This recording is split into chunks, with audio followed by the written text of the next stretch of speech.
Bien, muchas gracias. Sí, adelante, me iban a decir algo. No, no, no, adelante, ingeniero.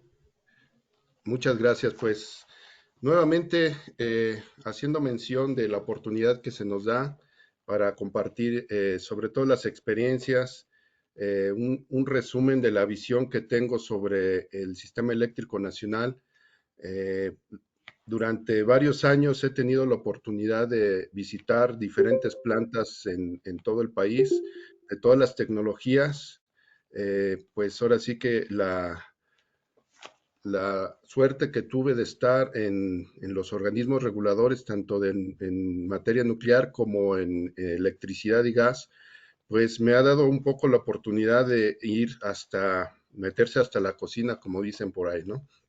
Entonces es la oportunidad de platicarles las observaciones que tengo sobre lo que estamos viviendo actualmente en la parte técnica, una visión en base o con base en las entrevistas que he tenido a lo largo del tiempo con los operadores de centrales eléctricas, con los mismos operadores de redes, personal de CFE de todos los niveles y también con los usuarios en general y todas las personas, entidades de tercera parte que participan en la industria eléctrica. Quisiera hacer primero un resumen, una revisión de lo más resumida, sencilla posible de cómo está nuestra estructura física del sistema eléctrico nacional. Voy a hacer una revisión desde mi punto de vista cómo es el sistema eléctrico nacional desde el punto de vista operativo y vamos a hacer unas conclusiones ya del impacto que se estaría teniendo desde el punto de vista técnico de la reforma constitucional. Entonces, el sistema eléctrico nacional, los fierros, como diríamos, está conformado por 4 sistemas eléctricos.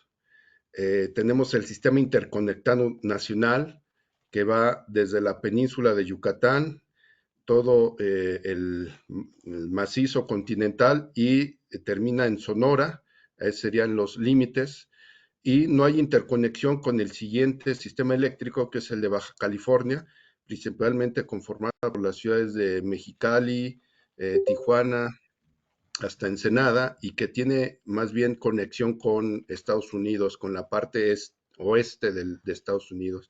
Luego tenemos un sistema muy chiquito que es el de Mulegé, y el sistema de Baja California Sur. Entonces, estos 3 sistemas eh, pequeños relativamente y el sistema interconectado nacional, que es el principal. Como todos sabemos, hay 9 gerencias de control del SENACE, la gerencia nacional y 8 regionales, como están aquí, Baja California y Baja California Sur, noreste, norte, noroeste, occidental, central, oriental, peninsular.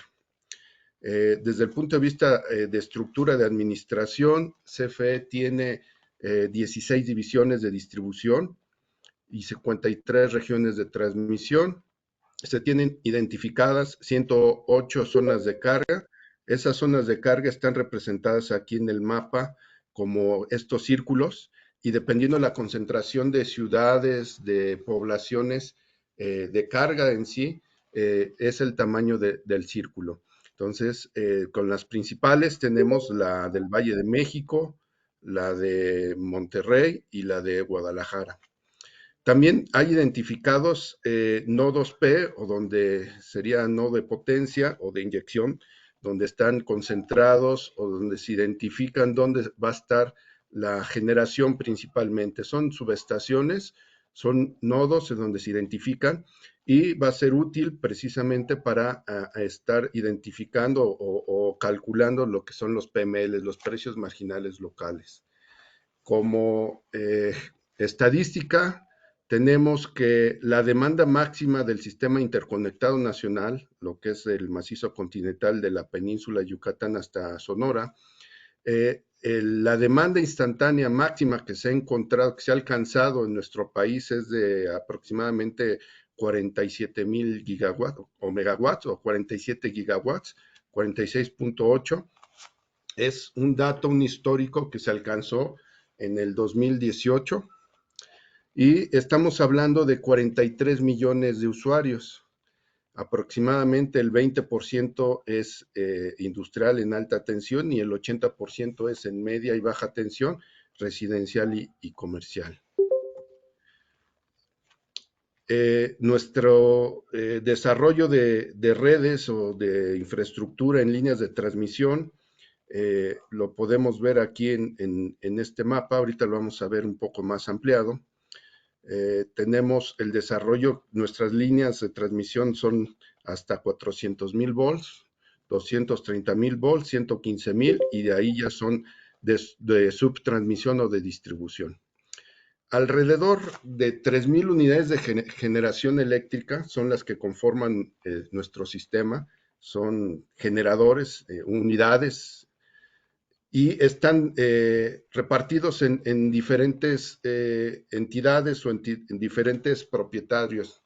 En el caso de CFE Generación tiene a su cargo alrededor de 800 unidades y están conformadas o están agrupadas en 160 permisos otorgadas por la Comisión Reguladora de Energía. Estos permisos son legados, pero son específicos para CFE. La CRE ha otorgado alrededor de 2,500 más o menos permisos de generación de todas las capacidades. Bueno, obviamente si es permiso estamos hablando de 500 kilowatts o 0.5 megas en adelante, pero están repartidos en autoabasto, 15%, 20%, productores independientes, todo lo que son permisos legados, ahorita vamos a hablar de todo eso, y del nuevo régimen a partir de la reforma de 2013, estamos hablando de permisos genéricos. Todos esos conforman alrededor de 3,000 unidades que son las que participan en sí en la generación. Subestaciones de potencia que relacionan estos puntos entre líneas de transmisión, se tienen alrededor de 900 subestaciones y 2,500 subestaciones de potencia, que es donde cambia la custodia de CFE transmisión a CFE distribución y obviamente empiezan las redes de distribución. Estos son datos estadísticos que recabé más o menos por ahí de 2017-2018. Se puede decir que estamos más o menos igual porque no ha habido un incremento sustancial en la infraestructura. Hablando de la organización, de la estructura administrativa de la industria eléctrica actualmente, tenemos los participantes, está la Secretaría de Energía, es teóricamente o en papel por lo menos está puesta como la autoridad política energética, que es la que va a vigilar la política, los modelos, cómo está visualizado el futuro. También está a cargo de los usuarios de suministro básico, es lo que son las instalaciones de utilización, están a cargo de la Secretaría de Energía, la vigilancia y verificación de las instalaciones eléctricas en sí, de los usuarios, y una dependencia, un organismo del Estado al mismo nivel está la Comisión Reguladora de Energía, está encargada de las actividades de generación, transmisión, distribución, suministro y los usuarios calificados, también de poner las reglas del mercado eléctrico y obviamente vigila y verifica estas actividades reguladas. El SENACE es una entidad independiente, autónoma, pero dentro de la estructura de la Secretaría de Energía, y es una autoridad operativa, ¿no? Por lo menos otra vez en papel, es la autoridad, es el operador independiente del sistema, está encargado del despacho de energía, de la operación y liquidación del mercado eléctrico mayorista, y algo muy importante es quien da las especificaciones técnicas para que cada interesado o solicitante de interconexión de central eléctrica o conexión de centro de carga, el que da las especificaciones y establece qué requisitos técnicos tiene que cumplir es el SENACE.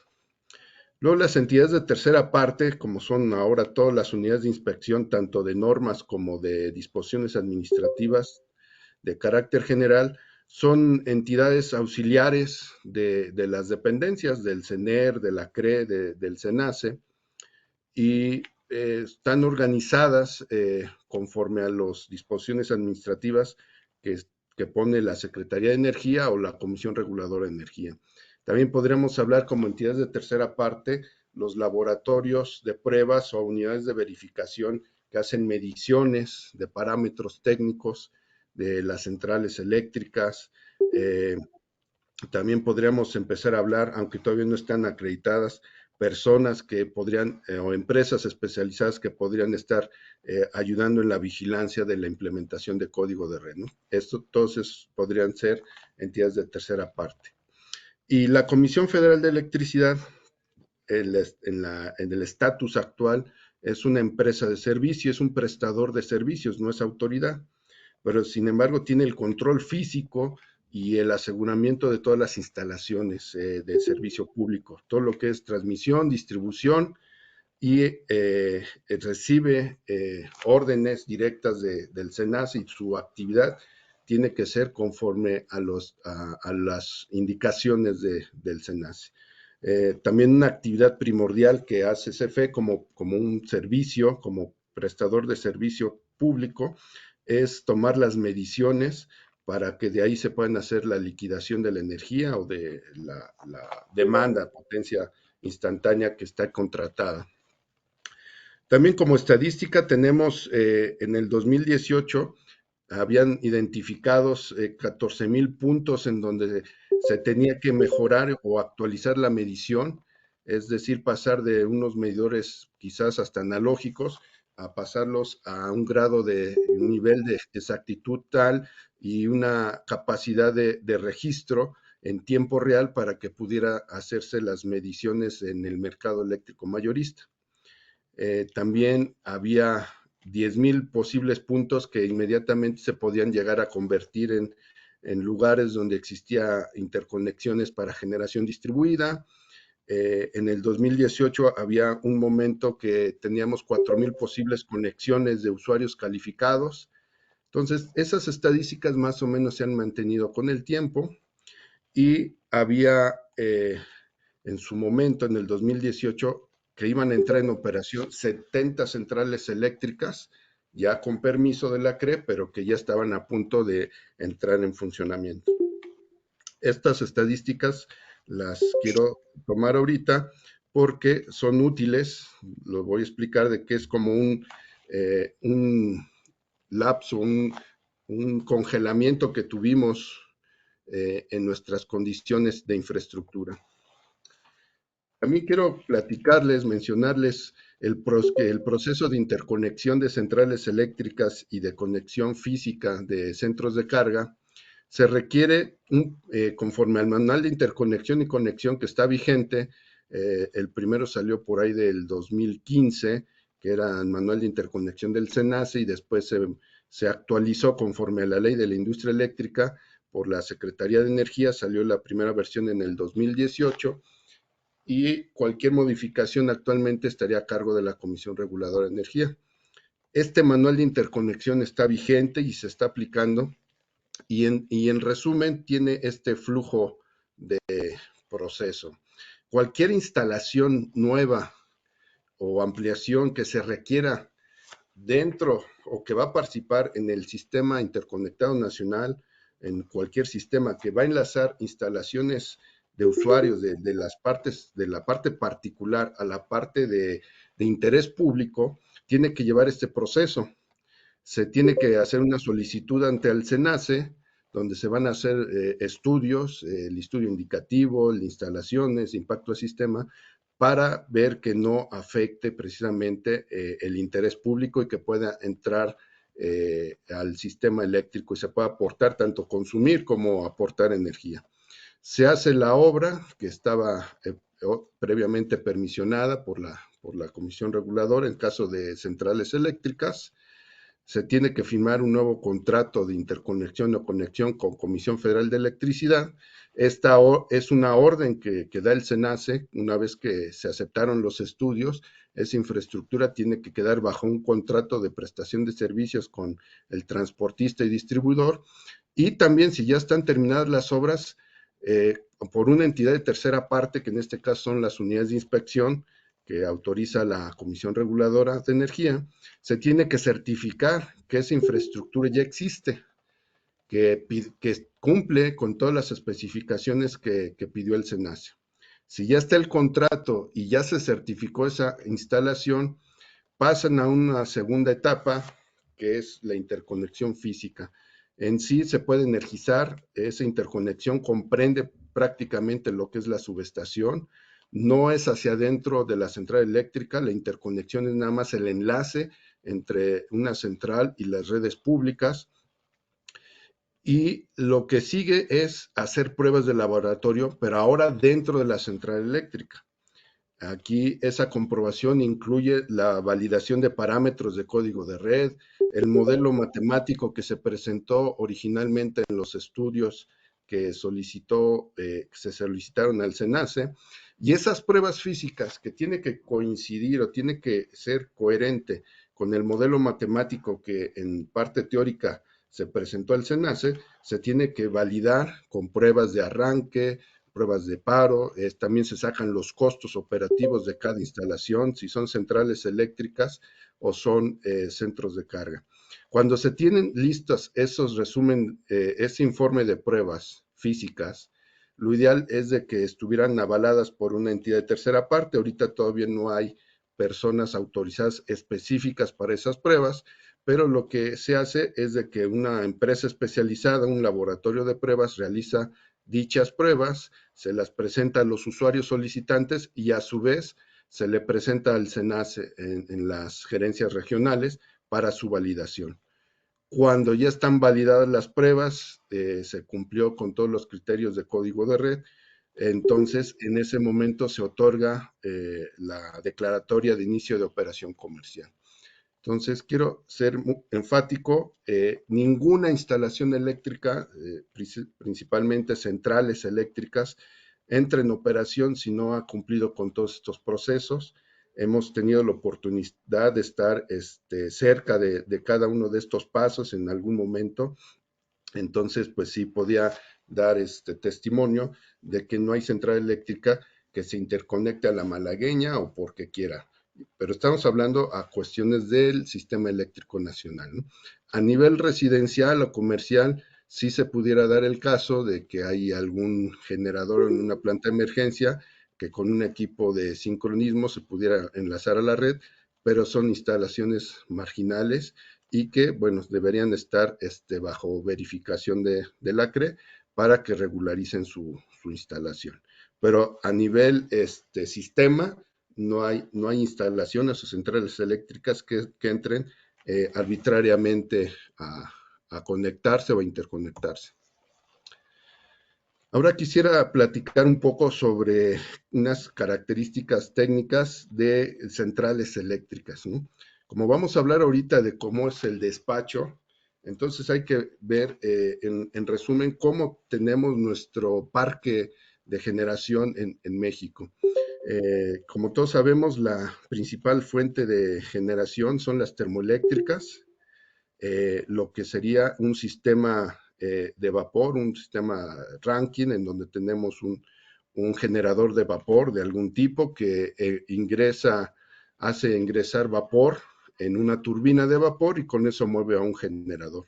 El sistema, el ciclo se cierra cuando se condensa ese vapor, se vuelve líquido otra vez, se vuelve a calentar y así está indefinidamente. Esta es una termoeléctrica convencional.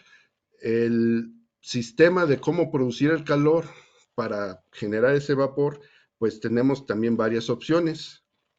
En el país ahorita lo que más se utiliza son los ciclos combinados, que quiere decir que tenemos ahora un sistema de turbina de gas natural, en donde a través de un ciclo de gas, Brayton, se comprime aire y se combina con el combustible gas, donde se quema en una turbina y por expansión se mueve el rotor.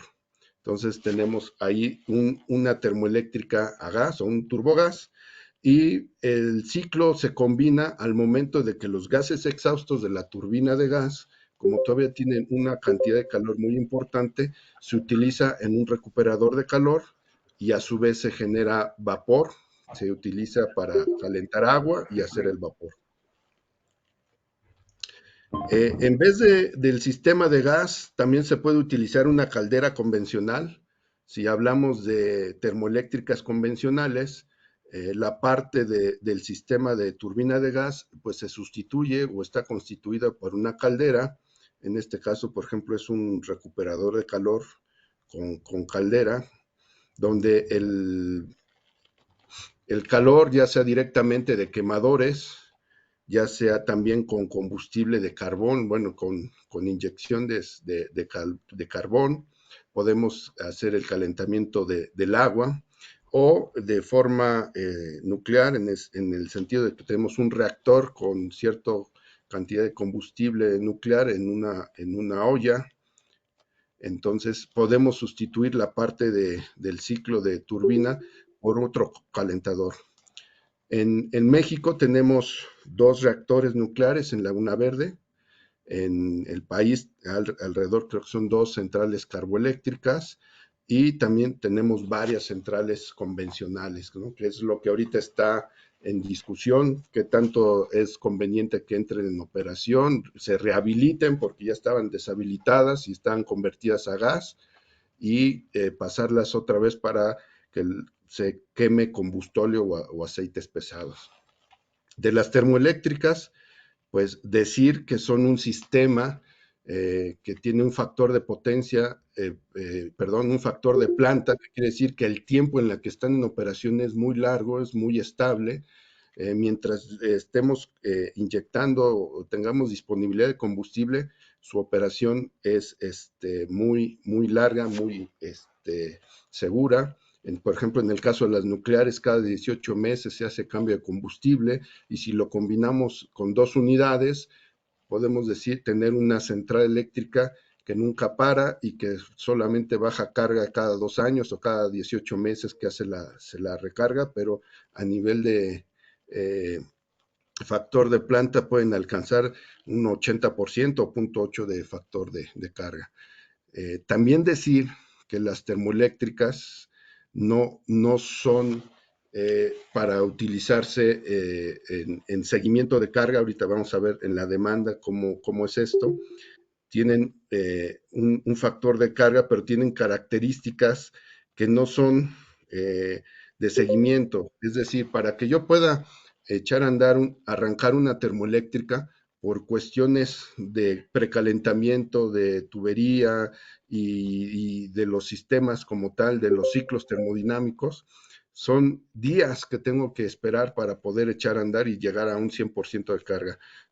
Típicamente una termoeléctrica, necesitamos alrededor de 72 horas, desde el punto cero hasta el punto de plena carga, y al revés también, para parar una central termoeléctrica no son de uso de estar perdiendo y apagando, son otras 72 horas que hay que ir descargando y haciendo el enfriamiento poco a poco, porque si no, entonces podemos llegar hasta una explosión, una rotura de los sistemas, de las tuberías. Entonces, importante que las características de operación de la termoeléctrica son siempre estables, y se les pide un porcentaje de regulación ya cuando están a plena carga y bajando carga, que va de entre del 6 al 12%, y eso está establecido en el código de red. Si hablamos ahora de las fuentes renovables y algunas también de energía limpia, que no es lo mismo, si hablamos de las hidroeléctricas de gran embalse en el país, tenemos que las principales están en la región sureste de México. El típico caso es el de el embalse de río, el sistema hídrico del río Grijalva, y todos estos son de grandes embalses y de un sistema de encadenado. Como lo podemos ver aquí en la gráfica, tenemos que el escurrimiento de los sistemas de los ríos se van represando y se van teniendo el almacenamiento de energía para contener el agua. Ahí vamos haciendo el aumento de energía potencial para poder abastecer a la que sigue, a la siguiente represa. Este es un sistema que se ha desarrollado ya en el país, que también decir que las grandes embalses ya están, su desarrollo ya está llegando al límite, si no es que ya se llegó al límite, ya no tenemos más embalses, eh, y es una característica que son muy caras o es una inversión muy grande y que tiene efectos sociales muy grandes también y ecológicos tener hidroeléctricas de gran embalse. También podríamos decir que no necesariamente son las más energía 100% limpia, en el sentido de que los grandes embalses también son los grandes acumuladores de materia orgánica, y que si medimos como aportación de gases de efecto invernadero, una hidroeléctrica de gran embalse es la que más contribuye a la emisión de gases efectos por medio del metano que se acumule, que, que está disuelto en los cienos y en la acumulación de materia orgánica en las represas. De la parte solar que tenemos en el país, hay grandes centrales ya en el noreste, en el norte del país principalmente. Tenemos unas zonas muy privilegiadas, con una irradiación suficiente para que sea rentable poner plantas ahí. Por eso se han estado poniendo los parques solares en Sonora, en Zacatecas, hacia Aguascalientes, toda esa zona, y tienen la característica, como muchos de ustedes saben, que tienen factores de planta muy bajos. Estamos hablando de factores de planta de 20%, 0.2, que es decir, que solamente de todo lo que se pudiera captar en el año, solamente el 20% se va a hacer disponible o útil también, ¿no? De las partes eólicas, tenemos que los parques principales en México están en el istmo de Tehuantepec, también en la parte de Tamaulipas se han desarrollado, pero sobre todo casi todo está concentrado en el istmo de Tehuantepec. Y ha sido ahí porque geográficamente y tenemos el aprovechamiento de esa región, es de los mayores de todo el mundo. Es una especie de tubo de Venturi que se hace por cuestiones de orografía y que conectan los vientos del Pacífico hacia el Golfo. Entonces, se han llegado a alcanzar factores de planta hasta del 40%, de 0.4, y eso ha favorecido para que, a diferencia de otras partes del mundo, con la rentabilidad que da el viento en esa zona, se hayan podido desarrollar esos parques eólicos sin necesidad de grandes subsidios como ha sido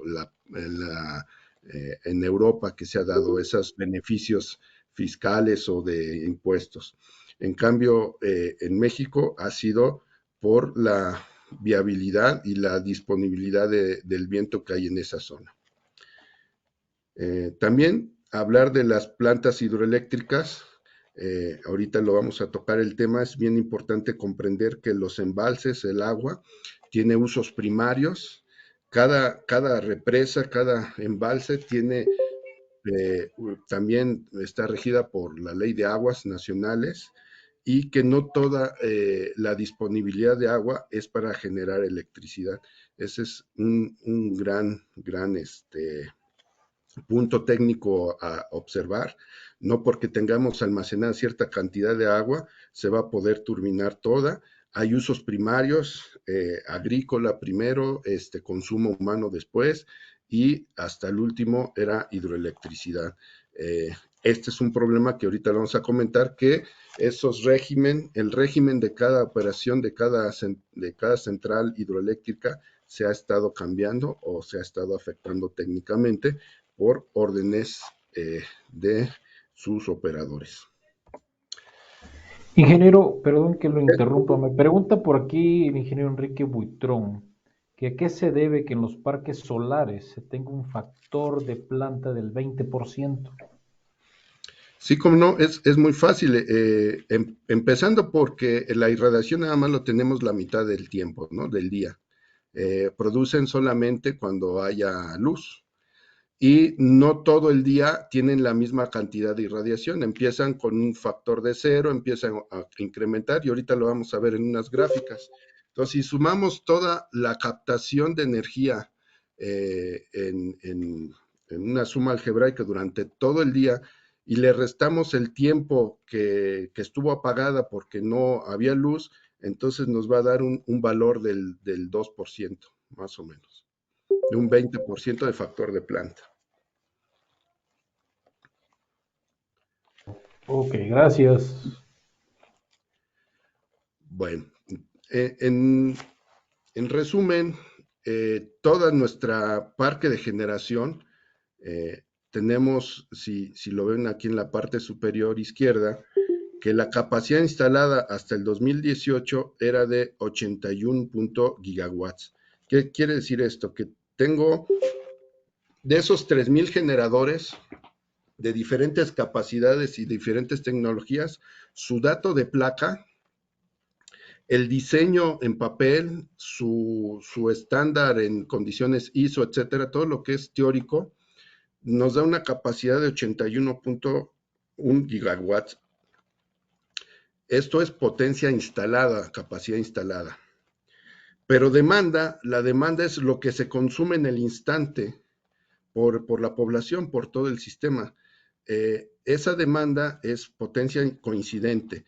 La demanda máxima instantánea que se alcanzó en México fue de 46,8 gigawatts, casi 47 como mencionábamos. Eso equivale a una generación. Entonces, si yo multiplico estos gigawatts hora, eh, eh, perdón, la potencia instantánea por el tiempo que se estuvo manteniendo esa potencia, entonces me va a dar la generación. Generación, estamos hablando de energía. En 2018, hablando de la infraestructura que se puso en ese año, estamos hablando que se estaba haciendo una derrama de 95,000 millones de dólares. Entonces, entre plantas nuevas e infraestructura de interconexión, esa infraestructura de interconexión incluye las líneas de transmisión que estarían siendo necesarias para refuerzo de las centrales eléctricas.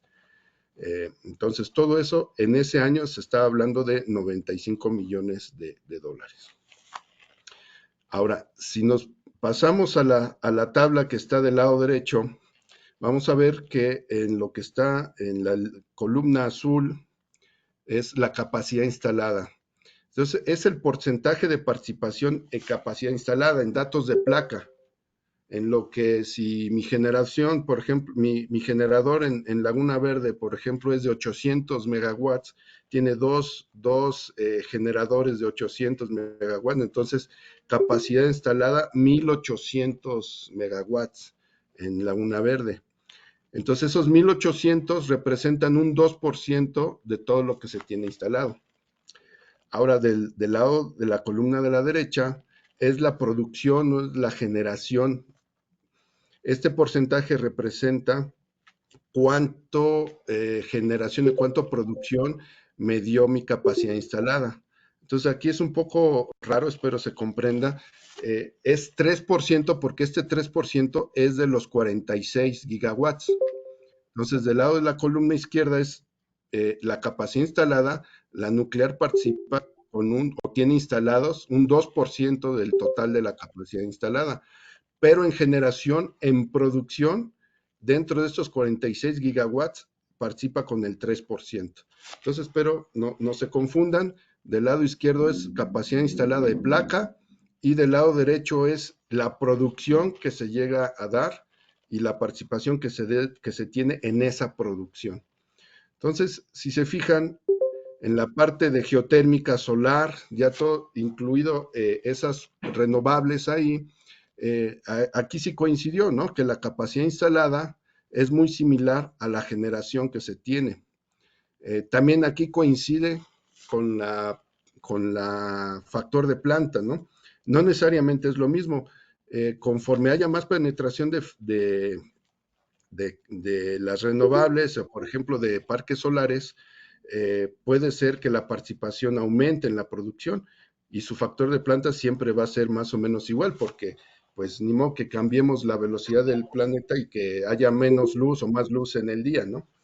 Eso depende también del efecto sombra, ¿no? Si pasa una nube, si pasa un día nublado, entonces también vamos a tener un decremento en esta producción, independientemente de que yo tenga miles o millones de paneles solares instalados. En caso de combustión interna, tenemos en el país alrededor de un 3%.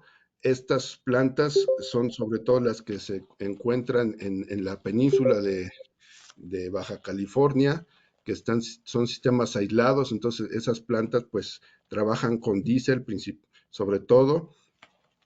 De cogeneración eficiente, aquí está este 3% casi se lo lleva todas las plantas de Pemex, lo que están relacionadas con las refinerías y en los centros de procesamiento, y por ahí tienen una o dos centrales que son casi como centrales de ciclo combinado, pero tienen un estatus de cogeneración eficiente porque su permiso legado se les otorgó antes de la reforma del 2013-2014.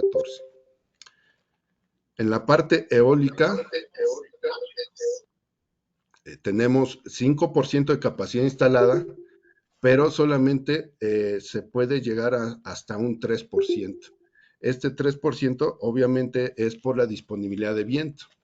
Casi toda la producción está concentrada en el istmo de Tehuantepec, pero en la parte de Tamaulipas sí ha crecido bastante, el parque se ha incrementado.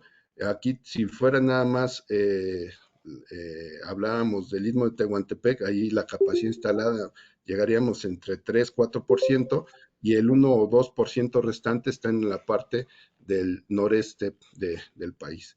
Pero aún así, con la disponibilidad de viento que tenemos, solo se ha alcanzado hasta un 3% de generación. Turbogás, aquí hay más capacidad instalada de lo que se utiliza.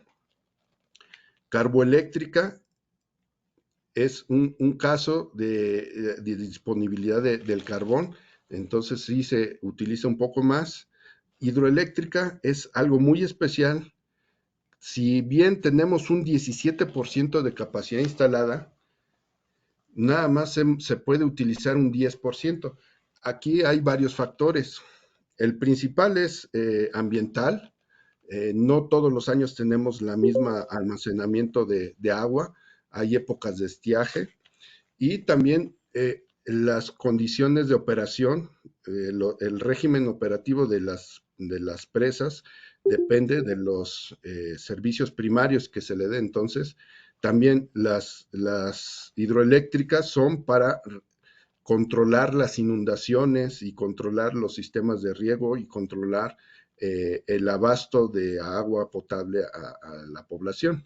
Entonces, esos limitantes hacen que aunque tenga un 17%, no se puede utilizar o no se alcance más del 10% en la generación. Y también una característica importante de las hidroeléctricas son los tiempos de regulación desde el punto de vista eléctrico. Comentaba hace un momento de que las plantas termoeléctricas, por cuestiones operativas y de los ciclos termodinámicos, no se pueden arrancar y parar en el instante, necesitan de varios días para hacer un proceso de arranque o de paro. En cambio, las hidroeléctricas se tiene una disponibilidad, mientras haya agua, en que abro y cierro las toberas o las válvulas de admisión de agua, las turbinas hidráulicas, en cuestión de minutos. entre 10, 15 minutos ya tengo operativa una hidroeléctrica de gran embalse. Entonces, eso es bien importante por lo que vamos a ver a continuación. Las termoeléctricas convencionales, es lo que les comentaba, que es un solo ciclo. Aquí no está más que la parte de vapor. Caliento a través de una caldera el agua y la produzco, la convierto en vapor para meterla a una turbina y generar la electricidad. Estas termoeléctricas convencionales, por lo regular aquí en México, se utiliza el combustóleo y por cuestiones ambientales, de los años 90 a la fecha se han bien estado reconvirtiendo a esas calderas quemar gas, sobre todo cerca de las áreas metropolitanas, como el de la Ciudad de México, lo que es Tula, Valle de México. Todas esas centrales se habían convertido a gas natural y ahorita hay un retroceso y se han estado volviendo a habilitar como calderas para quemar combustóleo. Pero aquí esa limitante de que yo tenemos disponible hasta un 17%, pero se ha limitado hasta un 13% su producción física por cuestiones sobre todo ambientales. Y luego vienen las de ciclo combinado, ya lo comentamos, es un ciclo de gas más un ciclo de vapor. Entonces se tienen por unidad dos generadores y puedo meter más unidades, entonces se hacen centrales más grandes como las de Tamazunchale, que llega a tener 1200 megawatts disponibles en ciclo combinado. Son 3 o 4 trenes de generación, etcétera. Así hay varias centrales. Si bien la capacidad instalada en datos de placa constituye el 37% de estos 81,000 megawatts, el 50% de la generación es a través de ciclo combinado. ¿Qué quiere decir? Que de los 46.8 gigawatts, al menos el 50% fue generado por los ciclos combinados. Estos son datos de 2018. No han cambiado mucho y me atrevo a decir que estos datos se mantienen porque la demanda de energía es directamente proporcional a la economía del país. Se ha estado probando durante varios años en que conforme va creciendo la economía, que era de un 2-3%, de la misma manera se había estado comportando el aumento de la demanda en el sistema eléctrico. Entonces podemos decir, si la economía se ha mantenido estable o se ha mantenido en recesión, sin decir si eso es bueno o bueno, y no vamos a ver ahorita esas causas de por qué la economía está estancada. El efecto técnico, físico, es de que nuestra demanda se ha mantenido de los términos de 2018 hacia abajo. Si contáramos con las estadísticas que se habían estado llevando a cabo desde hasta 2018 y vemos esa misma estadística, esas gráficas para 2020, podríamos ver que hasta cayó casi a la mitad. Entonces, es todavía válido decir que la demanda máxima y las expectativas y nuestra planeación tiene que ser con referencia en el 2018. Entonces, esta es capacidad instalada y generación productiva física. Y si se fijan, aquí no estoy hablando, en la parte derecha no se habla ni de propiedades ni de características ambientales, simplemente es lo físico, es cómo intervino cada uno de los tipos de generación, de las tecnologías que teníamos disponibles, y así logramos sostener y mantener la demanda. Del lado izquierdo de la gráfica vemos un pie donde vienen los porcentajes, pero esto no es generación, aguas, esto es tipo de propiedad. ¿Cómo estos generadores nucleares, geotérmica, combustión interna, eólico, carboeléctrica, etcétera, hasta ciclo combinado, en cuestiones de propiedad o de control físico, cómo están organizados, cómo está distribuido en el país? Entonces vemos que de los ciclos combinados, que mayormente son estos productores independientes, el 31% de lo que está instalado en México tiene propiedad o son a cargo de particulares. De CFE, de todo esto que se utilizó en el país, el 38%. Y vemos autoabasto, el famoso autoabastecimiento, son permisos y son contratos que solamente abarca el 12%. Centrales construidas después del 2013, que son las ya del nuevo régimen que le llamamos LIE, son permisos genéricos y hay de varias tecnologías ahí, pueden ser renovables o puede ser ciclo combinado o puede ser alguna otra tecnología. Aquí no están descritas o desglosadas las tecnologías, aquí nada más es el tipo de propiedad o de contrato para poder participar en el sistema eléctrico. Y ya estaba pintando ahí las subastas de largo plazo. Esas subastas de largo plazo son sobre todo centrales renovables, de energía limpia, eólicas y solares, que tenían como fin tener una generación a largo plazo en tarifa, ¿no? Ahorita lo vamos a ver en cómo, cuando hablemos de la parte del mercado. Entonces, si hablamos de propiedad de los activos, estamos hablando que ahorita de los generadores que participan en la producción, 62% son de generadores privados y el restante es de CFE generación, ¿sí? Ahorita acuérdense que la estructura no solamente CFE es un todo, sino está subdividida en varias empresas y en la parte de generación, CFE generación, participa con 38%. Aquí tenemos el mapa del sistema eléctrico nacional. Tenemos la península de Yucatán con un solo derecho de vía en alta tensión de 400,000 volts. Aquí ya sabemos que hay restricciones y problemas de abasto, llegamos a perder estos enlaces con la península y entonces la capacidad instalada en la península es menor a la demanda y hay colapsos. En el caso de Baja California está totalmente aislado y el sistema más bien responde a los cambios y vaivenes del mercado eléctrico, pero de Estados Unidos en el lado oeste. La península de Yucatán pues también está totalmente aislada en la parte sur, en Los Cabos, a La Paz y Loreto. Aquí vemos un sistema mallado o de alta capacidad, sobre todo en los anillos de 400,000 volts que tenemos en la Ciudad de México, en la Ciudad de Monterrey y en la Ciudad de Guadalajara. Las hidroeléctricas están en el sureste, el istmo de Tehuantepec está en la parte más estrecha de la República. Y las demás instalaciones, hay una concentración alta de instalaciones de ciclo combinado, sobre todo en Tuxpan y Altamira, en la parte de la área metropolitana de Monterrey. Entonces aquí hay una alta cantidad de generación.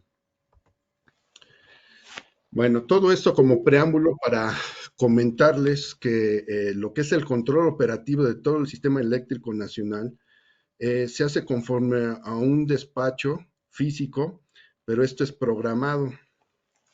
El control operativo del todo el sistema eléctrico se hace con tiempo, con antelación. Entonces, las actividades operativas de todo el sistema eléctrico nacional, que están a cargo del CENACE, del Centro Nacional de Control de Energía, pues se hace conforme a disposiciones y manuales operativos que ya están preestablecidos. Y entonces ahí ya se contempla lo que es la confiabilidad eléctrica. Y decir que de la confiabilidad eléctrica está en la ley de la industria eléctrica establecido como 6 criterios. No es algo así de que en una sola palabra lo dice todo, sino hay 6 criterios que hay que contemplar, que no se habla mucho de ellos, pero estamos hablando de continuidad, de eficiencia, sustentabilidad, seguridad, y la parte de confiabilidad es como el resumen de todas esas características de la red. Entonces, hay que hablar de eficiencia, hay que ver, un equipo no puede entrar y salir si no tiene ciertos criterios de eficiencia, de continuidad, de seguridad, de evitar las fallas, de calidad. Antes de la ley de la industria eléctrica, lo que era la ley del servicio público solamente contemplaba dos criterios de calidad, que era la variación más o menos 5% de la tensión por unidad y el 1% en frecuencia. Ahora con el código de red estamos hablando de más criterios de calidad, estamos hablando de distorsión armónica, de factor de potencia, de flicker, etcétera. Entonces, la confiabilidad no es una sola palabra, son varios criterios, son 6 criterios. Y hay otro término que no se habla mucho ahorita en el ambiente, que es la estabilidad. La estabilidad es el mantener el sincronismo de las máquinas y se ve reflejada principalmente en la frecuencia, pero también es la estabilidad de tensión o de voltaje que se tenga por unidad, que siempre esté cerca del 1 en por unidad. ¿Qué quiere decir? Que tenemos que el SENACE no solamente ve la confiabilidad, los 6 criterios, sino también la estabilidad del sistema eléctrico nacional, y eso es de forma instantánea, que tiene que estar en tiempo real. Pero para que eso lo haga en tiempo real y de forma instantánea se mantenga la confiabilidad y la estabilidad del sistema, tiene que programar desde corto, mediano y largo plazo todas sus actividades. Una central eléctrica, por ejemplo, una termoeléctrica, un ciclo combinado, desde meses antes tiene que haber comprado el gas, tiene que haber comprado o hecho las adquisiciones de agua, de aceite, de combustible, como les digo, las nominaciones al menos una vez al mes se tienen que confirmar y hasta el siguiente mes se está consumiendo ese gas. Igual una hidroeléctrica, cada 6 meses, cada año se tienen que actualizar sus parámetros. Las centrales fotovoltaicas, eólicas y mini hidroeléctricas se hacen a través de pronósticos y esos pronósticos tienen que tener al menos un año de vigencia y se tienen que actualizar cada 6, 3 meses, una vez al mes y semanalmente. Entonces, todo eso para que en el momento del despacho físico instantáneo en la red ya se tiene todo meses de antelación de tener todo preparado. También en el SENACE se tiene el control operativo de toda la red. No hay licencia de mantenimiento, maniobras que se pueda hacer si no está autorizado, preautorizado o programado por personal, por los operadores del SENACE. Físicamente lo realiza CFE, igual en las redes de distribución, ellos tienen toda su programación que tienen que estar avalados y autorizados por el SENACE. Entonces es bien importante ver esto, el control operativo es mantener la confiabilidad con los 6 criterios que ya pide la ley de la industria eléctrica y la estabilidad en tiempo real del sistema eléctrico. Esta gráfica es el comportamiento de la demanda que se tuvo en el 2018. Como les digo, es algo que ya está fijo, no hemos alcanzado más de estos valores, al contrario, hemos permanecido por debajo. He estado leyendo algunos informes económicos y relacionado con esto. Hay unos que dicen que no hemos regresado a los niveles de 2016. Hay otros que dicen que estamos en 2017. Entonces, esta gráfica sigue siendo más o menos válida. Teníamos un aumento de 3% en esos años y era sostenido desde los últimos 5 o hasta 10 años antes. Y actualmente de 2018, pues el aumento, el crecimiento ha sido 0 o hasta negativo. No hay ahorita cifras totalmente reales o que pudiéramos confirmar a qué nivel se ha mantenido el decremento, pero vamos a suponer que sigue siendo 0. Podemos utilizar entonces la gráfica del 2018, que estamos hablando, que es la azul. Entonces, aquí es donde decíamos que llegamos a una demanda instantánea de 46,000, casi 47,000 megawatts.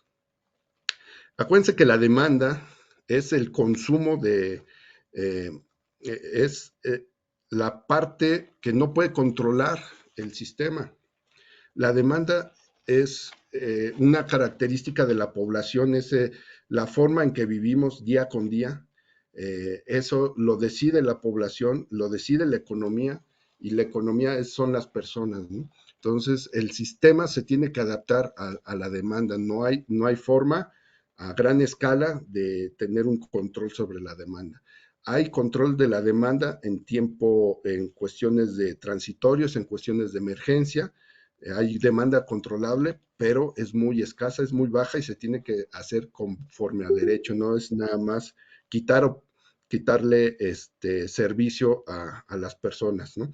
Es solamente con base en emergencia. Entonces, la demanda siempre va a mandar, es la que se tiene que adaptar el sistema en tiempo real, y la planeación que tenemos es que año con año se tienen pronósticos de qué demanda se va a tener en el país y en qué momento. Si se fijan, la demanda no es constante en todo el año. Si empezamos en la semana 1 y terminamos en la semana 52 de un año lectivo, vamos a ver que en los primeros meses del año, en México no hubo más de 38,000, 39,000 megawatts de demanda. Acuérdense que tenemos el país en una capacidad instalada de hasta 81,000 megawatts, pero es como un tinaco. Hagan de cuenta que es un tinaco que ahí tiene capacidad de 81,000, pero no quiere decir que lo tengamos lleno, quiere decir que aunque tengo la capacidad instalada, no tengo la disponibilidad de todas mis centrales al mismo momento. Dependo de el combustible, la disponibilidad de combustible, de agua, de viento, de sol, y todo eso son mermas. Eh, Estadísticamente tenemos una margen de reserva que no debe ser menor a un 6%. Entonces, aquí las líneas punteadas nos están diciendo que son las plantas que estaban disponibles en el momento para poder abastecer la demanda en exceso en transitorios, por ejemplo, ¿no?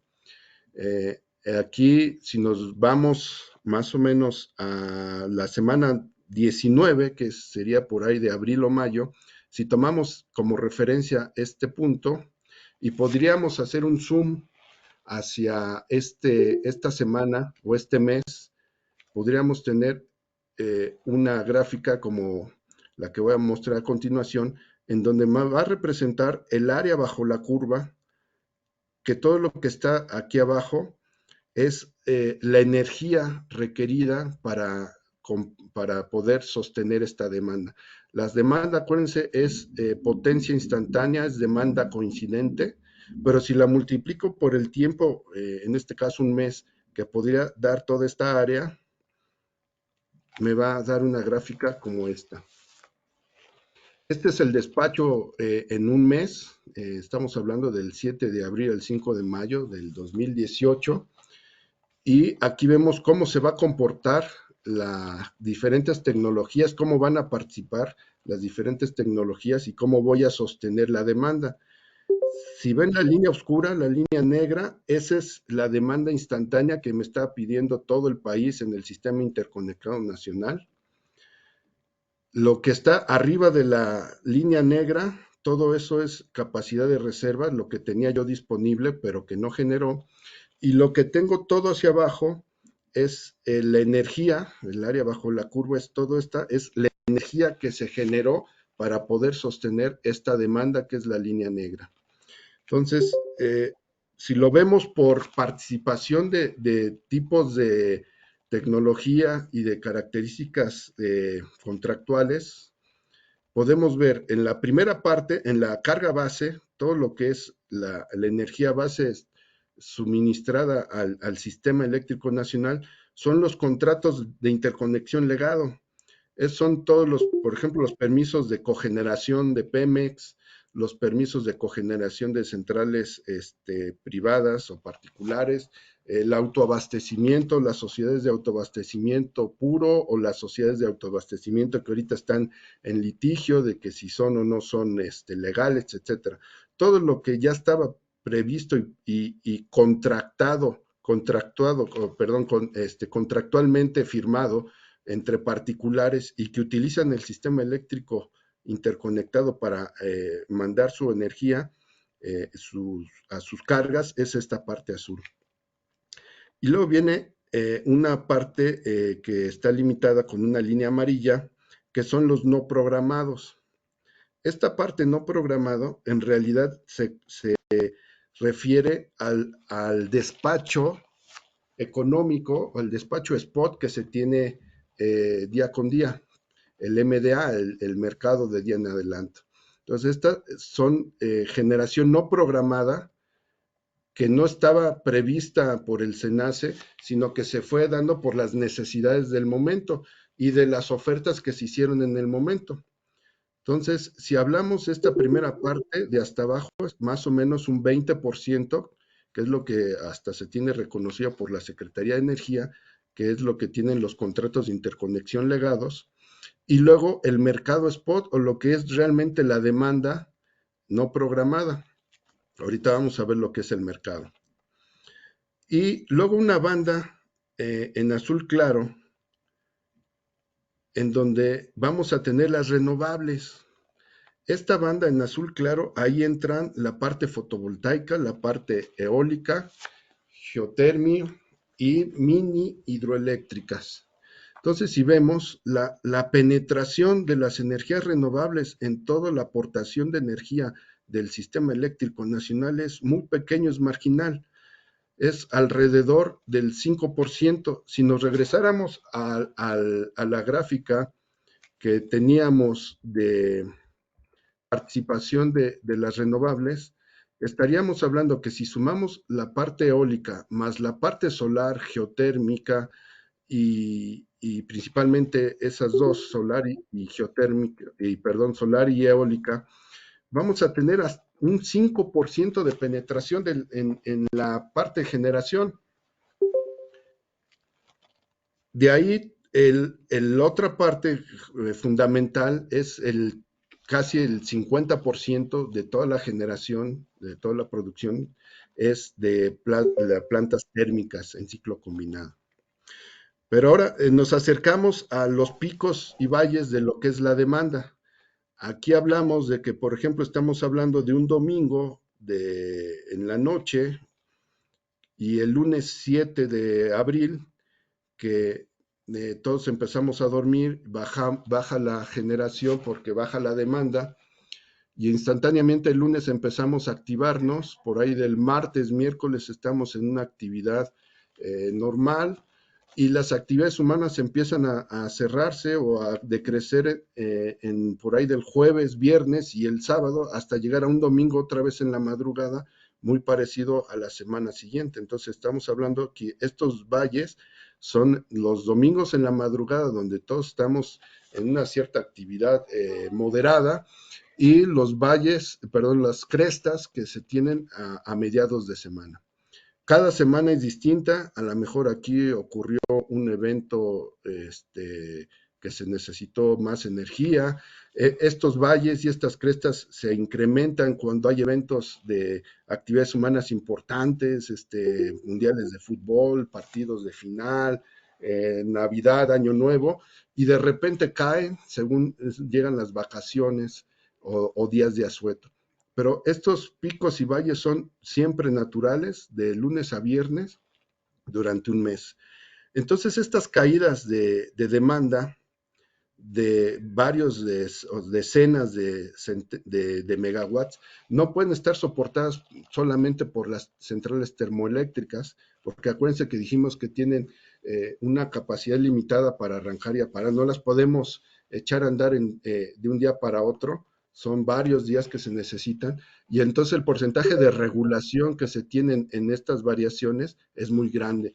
Eso solamente lo podemos amortiguar gracias a las hidroeléctricas que hay en el país y bajar y subir carga en lo que se puede, en el porcentaje de regulación de las térmicas, en las turbogas, que son centrales que entran en cuestión de minutos. Por ejemplo, aquí en el Valle de México se tienen varias centrales de turbogas para amortiguar los vaivenes del sistema de colectivo de transporte, que es el metro. Solamente con esas turbinas se puede amortiguar esas variaciones tan grandes. y acompañados a nivel nacional con las hidroeléctricas, que estamos hablando que entran y salen de operación en cuestión de minutos. Entonces, Ingeniero, sí, perdón que lo adelante. interrumpa, Sí, en por base favor. a los valores que presentaba ahorita en las gráficas, comenta el ingeniero José Luis Falcón, con esos valores tan relativamente pequeños de generación fotovoltaica y eólica, ¿realmente pueden desestabilizar tan fuertemente al sistema eléctrico nacional? La respuesta es no, y gracias por la pregunta. Se adelantaron a la siguiente gráfica, que si hacemos un zoom a un día, si agarramos una semana, por ejemplo, esta curva de una semana de lunes a domingo en este mes, vamos a tener algo así. Entonces, la línea oscura es la demanda en un solo día, en 24 horas de un día típico. Y lo mismo, vamos a ver desde la carga base, los permisos legados, la generación de los privados para sus fábricas es prácticamente constante. Eso ya está apartado.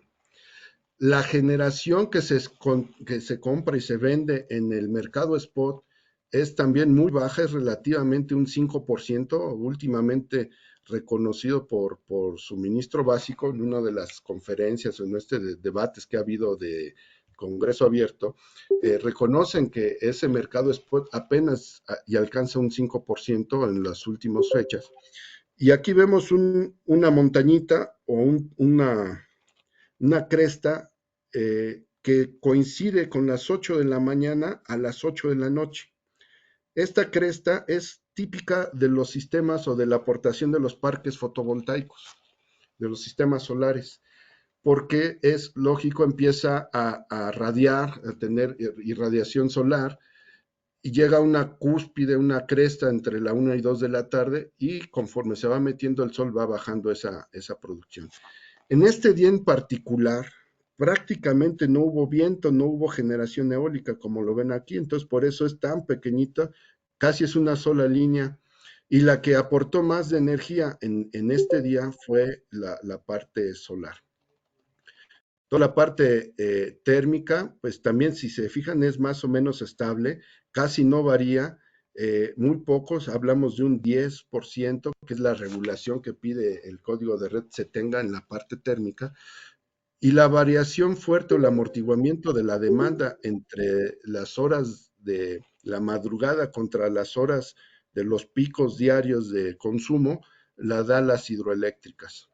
Entonces, como vemos aquí, el nivel de penetración de las energías renovables y hasta del mercado eléctrico mayorista en la parte de corto plazo, pues es muy, muy, muy poco. No causa, el mercado eléctrico y las energías renovables no causan una inestabilidad tal que pudiera tumbar al sistema eléctrico nacional.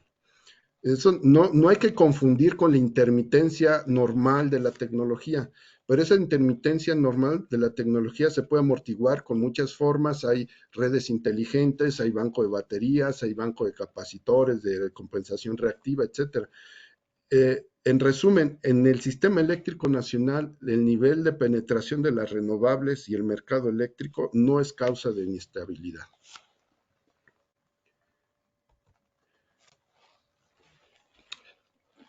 Para ir terminando el tema, ahora vamos a hablar del mercado eléctrico mayorista, eh, repasando todo lo que es el despacho y asignación por tipo de generación en cuestión física, es con base a una programación por mérito de las centrales.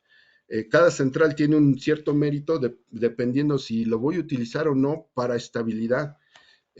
Las energías eólicas, las centrales eólicas, las centrales fotovoltaicas, se consideran no despachables en términos físicos, en términos de la estabilidad o de la confiabilidad, porque no van a servir para amortiguar la demanda o los cambios de la demanda.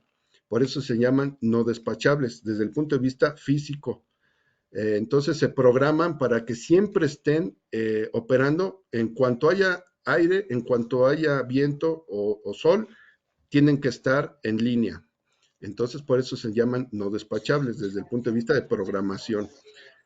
Un caso muy particular en este tipo de programación es Laguna Verde, también es una tecnología no despachable. Por cuestiones de seguridad, Laguna Verde siempre tiene que estar estable, no puede estar oscilando ni variando carga. Es una carga base por seguridad.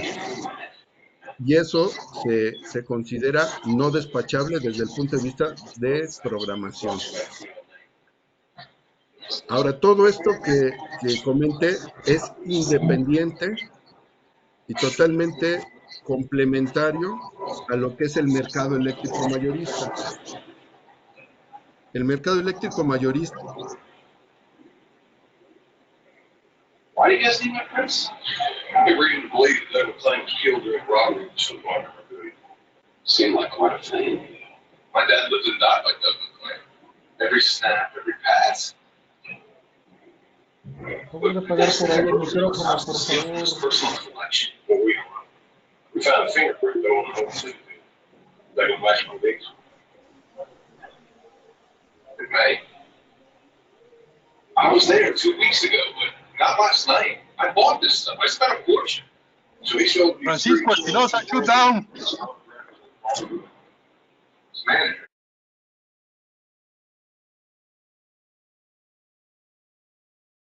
A ver, por ahí parece que perdimos el audio de el ingeniero Guillermo Ernesto.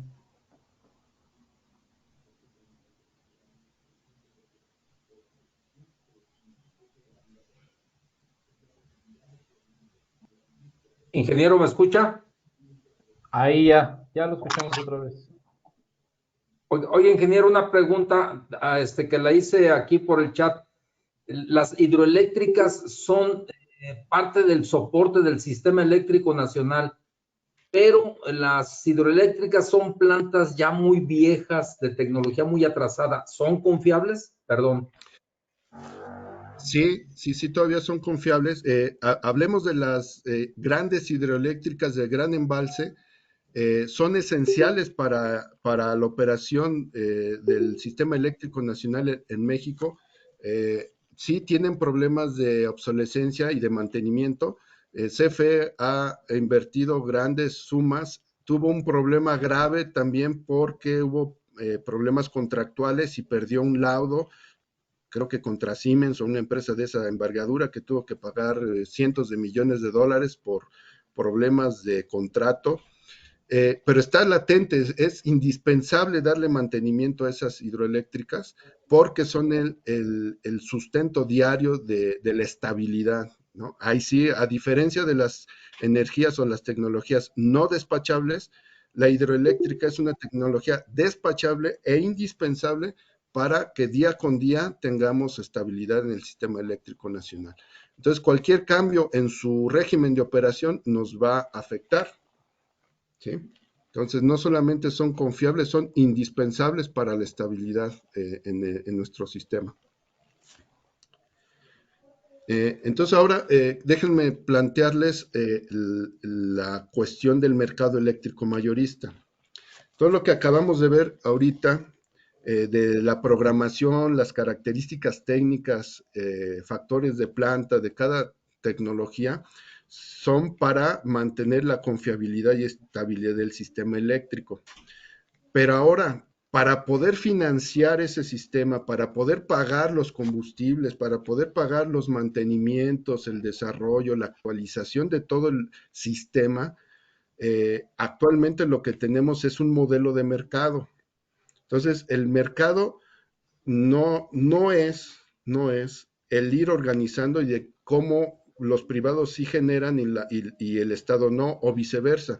El mercado es cómo vamos a financiar, cómo vamos a conseguir el dinero y cómo vamos a pagarles a los participantes. Entonces tenemos dos tipos de mercado. Dentro del mercado mayorista tenemos dos tipos de plazo. Es el corto plazo y el largo plazo. El de corto plazo es el mercado en día en adelanto, es en tiempo real, cómo se van a ir pagando las centrales eléctricas que entraron en operación desde el día anterior. Si yo tengo una central de ciclo combinado, la programo para estar en operación 6 meses, pero dependiendo cómo fue su carga aumentando y disminuyendo durante esos 6 meses, yo día con día voy a ir viendo cómo le voy pagando la generación que hizo. Entonces, también hay un margen, lo que le llamamos el mercado de potencia, también que hay esas variaciones diarias que veíamos en las gráficas, que entran en operación las centrales según las instrucciones del SENACE. El SENACE da las órdenes cuando entran y paran las centrales en base a la confiabilidad y estabilidad. Pero una vez que ya entraron, que ya operaron y que ya aportaron energía al sistema, hay que pagarles a cada quien dependiendo sus costos y las características de la central. Entonces hay dos formas de pagarles, una día con día y otro a largo plazo. El día con día, el mercado del spot alcanzó un máximo del 10% de todas las transacciones que hay en el país. Entonces, no nos vayamos con la finta de que todo está liberalizado y que todo se maneja conforme la bolsa de valores. Eso no es así. Acuérdense, el sistema opera en tiempo real, en base a estabilidad y con programación preestablecida de todas las centrales eléctricas. Pero ya día con día hay un sistema, hay un software que va calculando cómo se va a ir pagando y cuánto me corresponde día con día. Ese es el de corto plazo. Y el de largo plazo son aquellos contratos bilaterales o que se hacen entre suministradores y generadores, que pueden ser desde 5 a 10, 15 años, en donde ya se establecieron los precios. Y en base a pronósticos de estabilidad de precios, dicen, oye, pues si el gas no va a fluctuar tanto, yo te garantizo que de aquí a 5 años te voy a dar la energía a cierto valor. Y eso da certeza y estabilidad, pero de precios. Entonces, uno es mantener el balance de generación y demanda, pero para pagos, los precios marginales locales de día con día. Y el otro, el de largo plazo, es el mantener el suministro, pero a precios estables de 1, 5, 10 años. Y eso ya está preestablecido. En el 90% ya se tienen esos costos, ya se tienen esos amarres o esos contratos. Pero ojo, otra vez, esto no es despacho físico, es cómo se paga la energía que se despacha en la parte física, pero es el cómo se paga. De tal forma que tenemos de toda la generación, se organiza parte, se calcula en el corto plazo y la mayor parte de la energía siempre se va a calcular en costos fijos y en tarifas fijas. Una tarifa fija no quiere decir que al usuario le va a llegar el mismo valor, el mismo monto a pagar siempre. Una tarifa fija es de que no hay, en la fórmula no hay variaciones. Si yo no cambio de conductor, si no cambio de red, mi tarifa va a ser fija. Lo que va a variar son los costos de combustible y entonces eso ocasiona que al final el usuario pague un poco más o pague menos si el combustible bajó. Así también, si la red cambió, entonces si hay congestiones o hay falta de líneas de transmisión, eso se puede incrementar, pero la tarifa es fija. La asignación del despacho económico es complementario a la programación del despacho físico. Estas ofertas se hacen con base a costos de pruebas que hacen cada central, calcula cuánto le cuesta su combustible, su agua, su aceite, cada tornillo, y le dice al SENACE, oye, yo tengo costos de tal tamaño. Y entonces, dependiendo de lo que haya generado, lo que haya producido en el día, el sistema hace un match, correlaciona la oferta de costos de la central con lo que generó, con lo que produjo, y entonces le asigna un precio, le asigna un pago. Esto se hace día con día, pero ojo, ahorita lo vamos a ver, no es lo mismo que el despacho físico. Entonces, el mercado eléctrico mayorista se opera paralelamente al despacho programado por estabilidad y confiabilidad. El despacho económico, en paralelo, ya tiene su propio software lo lleva el SENACE y lo lleva en una oficina separada a los cuartos de control. Entonces, el despacho económico es un proceso que optimiza los valores económicos de cada central eléctrica. Si a eso, ahorita como está el mercado eléctrico en México, no es un mercado libre, es un mercado regulado en base a incentivos. ¿Qué incentivos da? Bueno, dice, la central eléctrica que tenga una eficiencia y una cantidad en precios ofertados menor es la que se va a despachar primero. Por eso es incentivado o es incentivo. No entra cualquiera ni el que oferta a la malagueña, es decir, con competencia desleal, precios bajos. O sea, una central eléctrica no puede cambiar su oferta sin antes haber hecho pruebas validadas por la CRE en la Unidad de Vigilancia del Mercado Eléctrico. Tiene que corroborar sus pruebas y con evidencias físicas decir, pues es que mis costos de operación es X.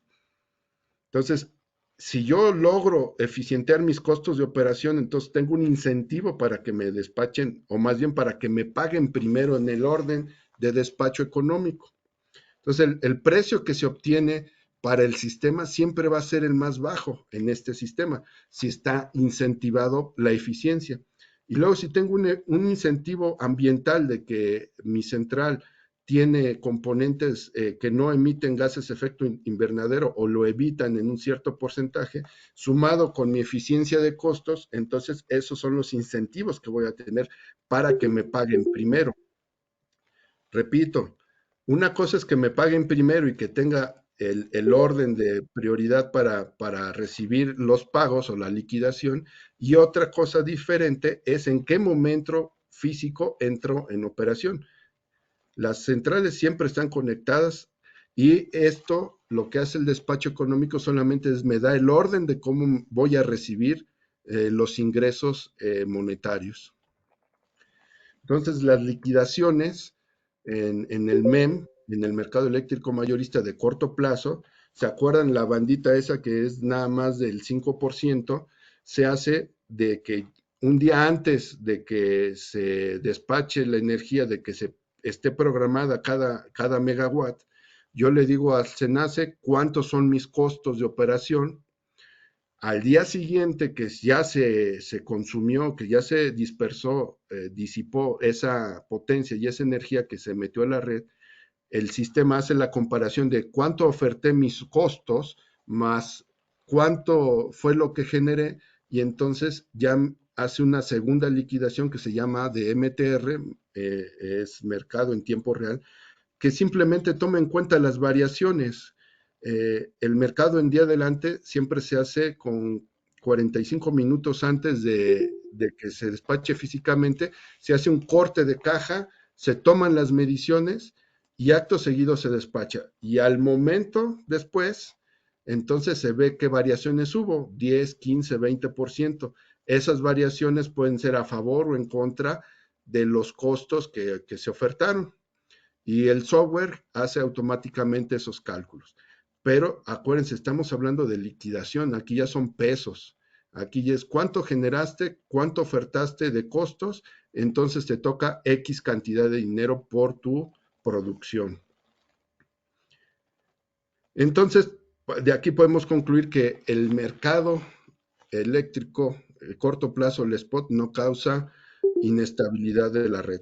Esto es cuestión de dinero simplemente. Y no está en ningún momento conectado físicamente ningún control operativo con la liquidación. Pero entonces, ahora vamos ya un poco aterrizando la idea de todo lo que les he platicado con las afectaciones o los impactos, más bien, más que afectaciones, el impacto con la reforma. En la primera gráfica que vemos en la parte superior, tenemos cómo está actualmente el despacho económico en el mercado spot. Acuérdense, esto nomás abarca el 5% de las transacciones que se hacen en el mercado eléctrico. Entonces, todo lo demás ya está pactado, todo lo demás ya está a precio fijo, pero se hace un orden de pago conforme se tienen los incentivos o se cumplen los incentivos de eficiencia y características ambientales. Como las plantas solares y las eólicas, acuérdense que no son despachables o no se programan para estabilidad, entonces siempre están conectadas. En el momento que haya aire y que tengamos sol, entonces en ese momento empiezan a producir y se empieza a tomar su energía. Y en el despacho económico actual se les empieza a pagar primero. Después vienen las térmicas, que son más eficientes, que están disponibles y que tienen características ambientales, como le hemos dicho. Entonces, por eso empiezan a pagarse primero las de ciclo combinado de productores independientes y después vienen las demás, según los costos que hayan ofertado en el mercado eléctrico. Si hay una hidroeléctrica, como ahorita lo comentaron, que tiene problemas de mantenimiento o de obsolescencia y tiene que hacer grandes inversiones, entonces a lo mejor no tiene disponibles todos sus generadores. Si una central tiene 5 unidades de generación y tengo deshabilitadas 2, pues eso me va a limitar mi producción y por lo tanto me va a aumentar mis costos operativos, porque es energía parada o es capacidad, como dicen los economistas, es capacidad ahí detenida, ociosa, dicen los economistas, pero eso se refleja en sus costos, por eso el orden. Y aquí este orden no está dado por tipo de propiedad. Si desgraciadamente ahorita las plantas de CFE son las que se despachan al último, son por sus características de obsolescencia, de mantenimiento, de contaminación, etcétera. Pero si hay plantas como la geotermia o las hidroeléctricas que son rehabilitadas y se pueden competitivamente tener eso, lograr los metas de incentivos, van a ganarles o van a estar por adelante de los privados. Aquí el orden es técnico, criterios de eficiencia y ambiental.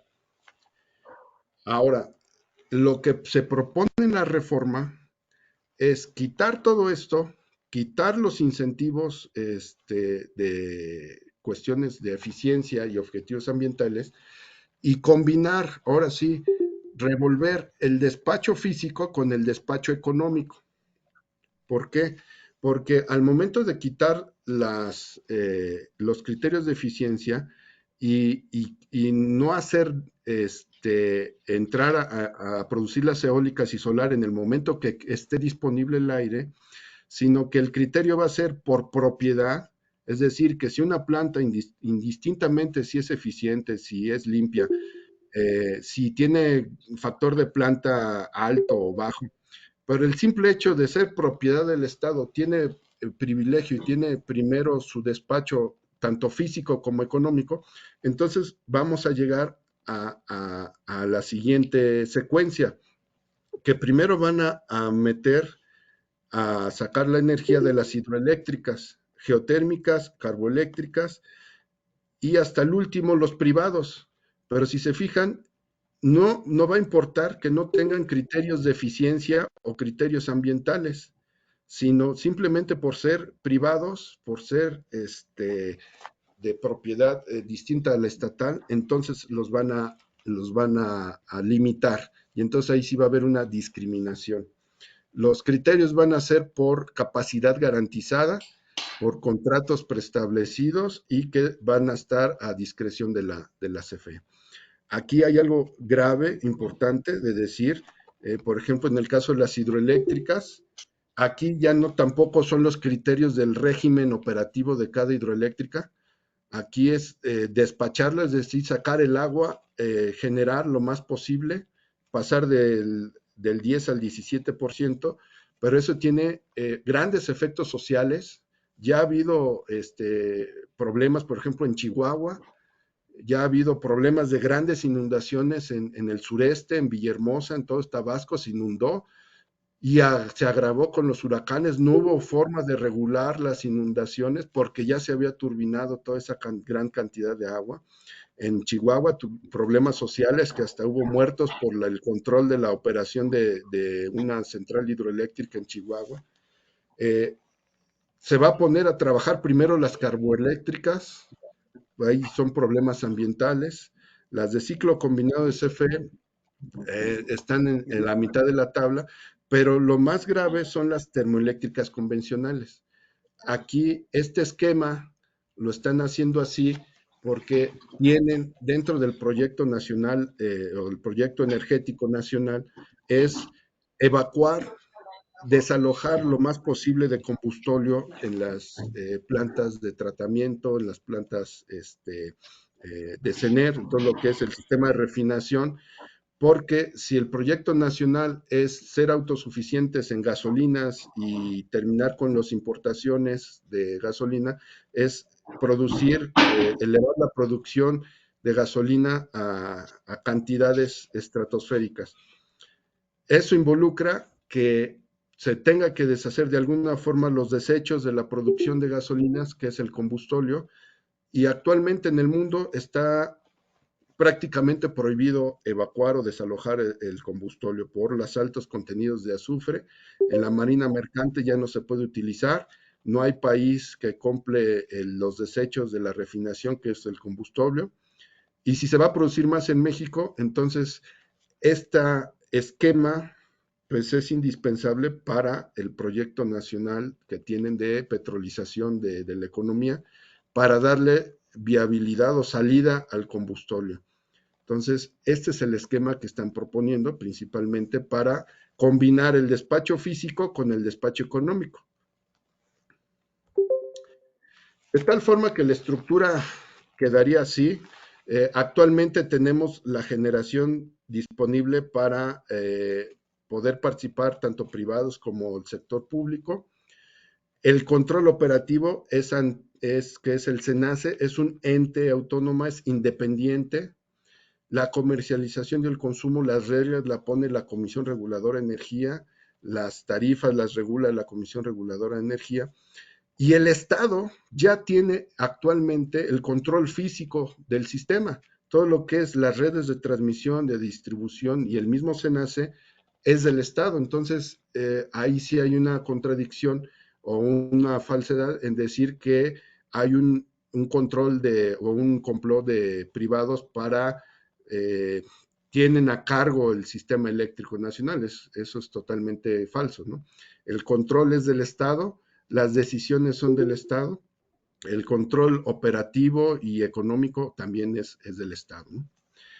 Y en la estructura reformada, entonces lo que se pretende es de que tanto la generación, transmisión, distribución y el suministro y comercialización regresen a ser parte estatal. Entonces ya tendríamos un monopsonio, perdón, que es que el único comprador de la energía sería CFE, y un monopolio, que es el único vendedor o ofertante de la energía a los usuarios sería CFE. Entonces todo el control sería de una super secretaría o un superorganismo estatal que del Estado que controlaría pues todo el devenir económico. Acuérdense que el que controla el sistema eléctrico nacional equivale a controlar el Producto Interno Bruto del país. Bueno, el mercado actualmente no está liberalizado, no está desregulado como en otros países. No se puede decir que nos puede ir como España o que nos puede ir como Texas o como nos puede ir como en Gran Bretaña. Allá son totalmente distintos. El porcentaje del mercado spot y el porcentaje del despacho físico es totalmente distinto al de México. Aquí el mercado está regulado, los pagos son con base a los incentivos económicos, pero la estabilidad y la confiabilidad del sistema está totalmente controlada y regulada por el Estado, ¿no? En cambio, en otros países, ahí sí está a libre demanda, oferta y demanda. Entonces, si no tienes para pagar, como pasó en los años 90, en el 97 en California, si no tienes para pagar, se te corta la energía, así seas el suministrador más grande del Estado, ¿no? Aquí no pasarían eso en México. Y pues ya sería unos comentarios finales. Esto es muy vasto, también cada punto nos podríamos extender más, pero la problemática real que veo en toda esta discusión no es técnica. La discusión se centra en la participación de CFE Generación, en la participación del mercado, que tiene grandes debilidades competitivas y una falta de inversión garantizada por parte del Estado. Entonces, ese es realmente lo que deberíamos estar discutiendo y no el cambio de la Constitución. El cambio de la Constitución en sí más bien obedece a motivaciones políticas e ideológicas. Entonces ya es una discusión de un modelo económico entre libre mercado o modelo estatizado.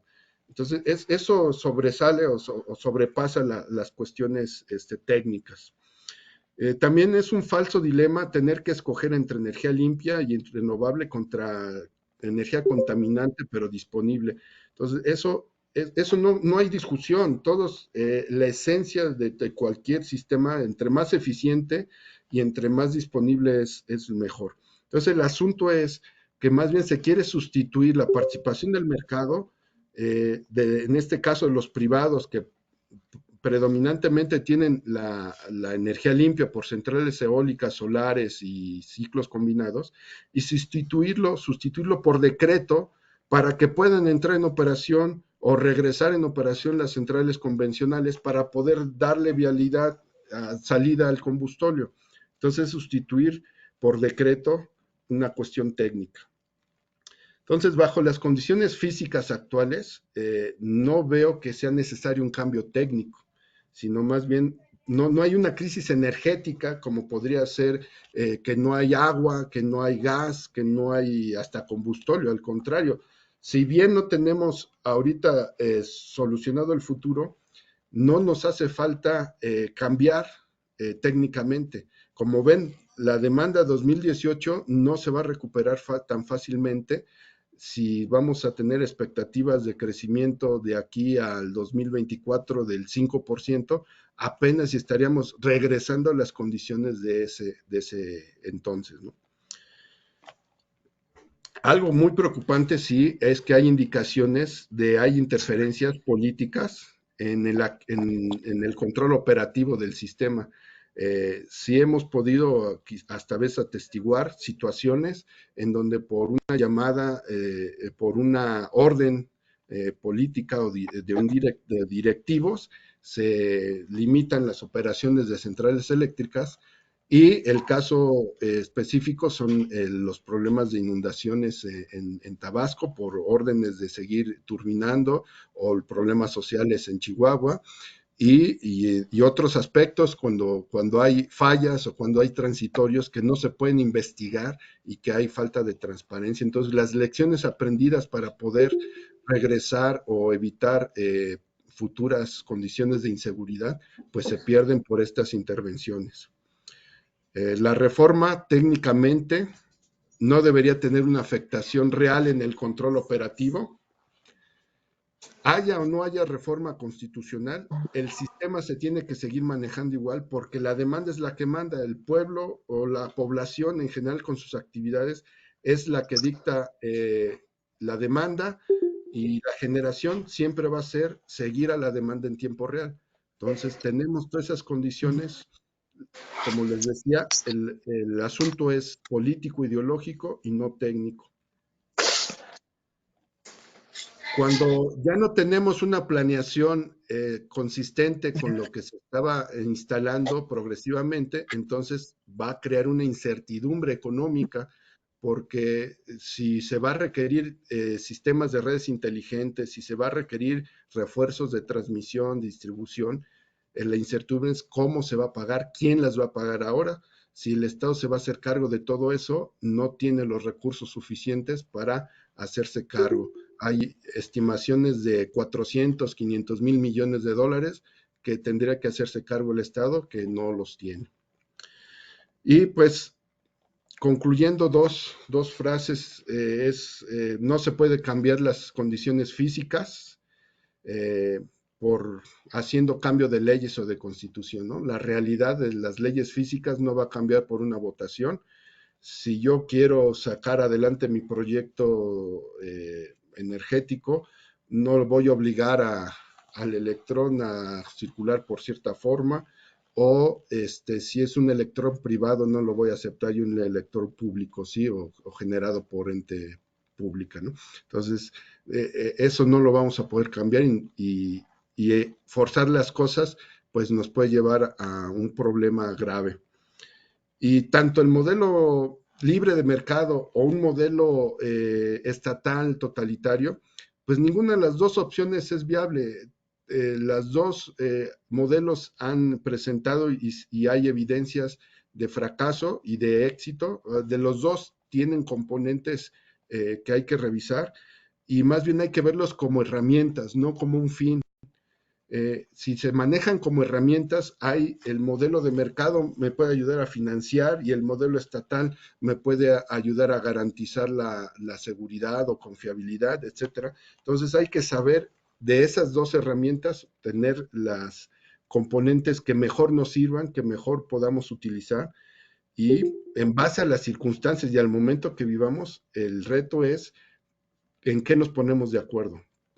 Las dos visiones se tienen que llegar a un punto de equilibrio, y pues desde el punto de vista técnico hay que verlo ahora sí que objetivamente. No vamos a poder torcer la naturaleza por ganar una discusión o una votación, ¿no? Pues esas serían mis conclusiones. Les digo, son temas muy álgidos y también muy complejos, que espero pues haya tocado un poquito de su interés. Muchas gracias, quedo a la orden para las preguntas. Muchísimas gracias, ingeniero.